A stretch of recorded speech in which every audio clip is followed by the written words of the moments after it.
చాలా స్ట్రెస్ఫుల్గా ఉంది. వర్క్ చేయడం కన్నా అందరినీ వర్క్ చేశారా లేదా అని అడగడం ఇంకా చిరాగ్గా ఉంది. నీకెలా ఉంది ఈరోజు? నాకు ఆఫీస్లో ఎలాంటి ప్రాబ్లం లేదు రుక్కు. బిజినెస్లోనే ప్రాబ్లం. చీరలు ఎవరో కొంటలా. ఇంకా నువ్వు కూడా ఒక్క చీర కూడా కొనలా. నీ చీరలు అంతగా బాగోవు మదన్. రుక్మిణి సరదాగా అన్నాండి, బాగుంటాయి.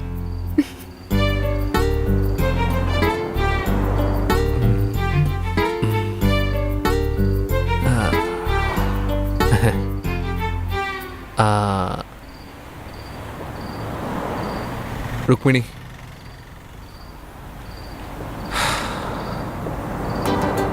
I love you.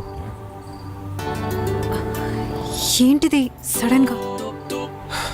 సడన్గా కాదు, నేను 2 months నుంచి అనుకుంటున్నా. నేను పెళ్ళి కూడా చేసుకుందాం అనుకుంటున్నా. మా నాన్నగారు ఒప్పుకోరు మదన్. అంటే నీకు ఓకేనా రుక్మిణి? అంటే నాకు నువ్వు నచ్చావు, ఎస్. కానీ నీకు నాకు ఏజ్ గ్యాప్ ఎక్కువ. నువ్వు సిగరెట్ తాగుతావు, మందు తాగుతావు. ఇవన్నీ నాకు ప్రాబ్లం లేదు, కానీ మా నాన్నకు నచ్చవు. అవన్నీ నేను మేనేజ్ చేస్తానులే, ఏ ప్రాబ్లం ఉండదు. మీ నాన్నగారు ప్రిన్సిపలే కదా. ఏంటి మేనేజ్ చేసేది? మా నాన్నకి ఈ విషయాల్లో చాలా నాలెడ్జ్ ఎక్కువ. ఇన్ఫ్యాక్ట్ ఆయన అడిగే క్వశ్చన్స్కి నువ్వు ఆన్సర్ కూడా చేయలేవు. ఏమడుగుతారు ఏంటి?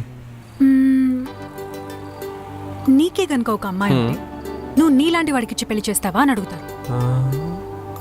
కష్టమే ఇలాంటి క్వశ్చన్లు. కష్టే అంటావేంటి? అంటే నన్ను పెళ్లి చేసుకునే ఉద్దేశం లేదా? ఇదిగో చెప్తున్నా, మళ్ళీ మళ్ళీ లవ్ అంటే నా వల్ల కాదు. మళ్ళీ లవ్? ఊరుకో అక్క, చిచి ఊరుకో రుక్మిణి.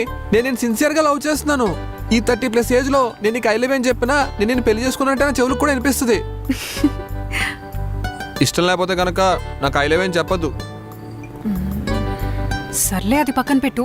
పక్క మా నాన్న నేను ఒప్పిస్తా. కొంచెం స్ట్రిక్ట్ గా ఉంటారు, కానీ పర్లేదు, నాకు ఆ ఫ్రీడమ్. అమ్మాయిలకైతే ఫ్రీడమ్ ఇస్తారు అంటారు, అబ్బాయిలకైతే ఇప్పుడు ఫ్రీగానే ఉంటారు. పర్లేదులే, మా అమ్మ నేను ఒప్పిస్తాను. చాలా వెయిట్ చేస్తున్నా పెళ్లి కోసం. మా నాన్న కూడా.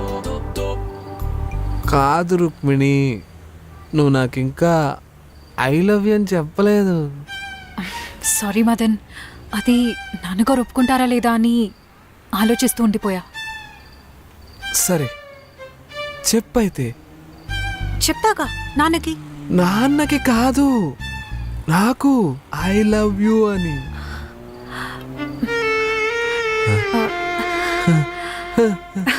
నాకు సిగ్గేస్తుంది మదన్. సిగ్గు లేకుండా చెప్పు రుక్మిణి.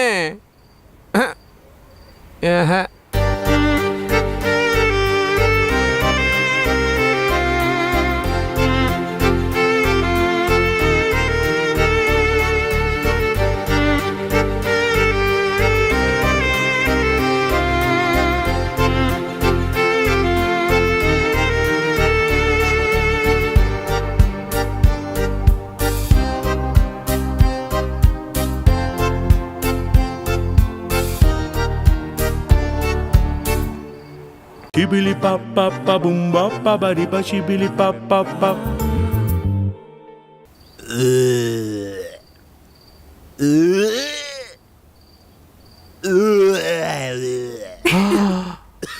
డైనోసార్ తగ్గినట్టు అలా అరుతురేటి? ఎవడాడు? నువ్వు ఎప్పుడు మా ఫ్లాట్స్ కి రాలే కదా, మా అపార్ట్మెంట్. ఆయనకి డైజెషన్ ప్రాబ్లం, అందుకే ఇప్పుడు అలా వామిట్ చేస్తూ ఉంటాడు. మార్నింగ్ అయితే ఇంకా గట్టిగా చేస్తాడు. ఎవరు చెప్పరా? చెప్పారులే గాని నీకొక చెప్పనా? నాకు అది విన్నప్పుడల్లా నవ్వొస్తుంది, స్ట్రెస్ రిలీఫ్ గా ఉంటుంది. రుక్మిణి, నేను ఒకటి అడుగుతానేమో అనుకో కదా. ఇప్పుడు మీ ఫాదర్కి మన లవ్ సంగతి చెప్తానంటున్నావు, నీకు ఆ ఫ్రీడమ్ ఉంది అంటున్నావు. మరి స్ట్రెస్ సంగతి కూడా చెప్పొచ్చు కదా. అమ్మో, లవ్ గురించి అయితే నేను చెప్పగలను. అమ్మా నాన్నలది లవ్ మ్యారేజ్, సో నాకు ఆ ఫ్రీడమ్ ఉంది. స్ట్రెస్ గురించి మాత్రం నేను అస్సలు చెప్పలేను. ఎందుకు?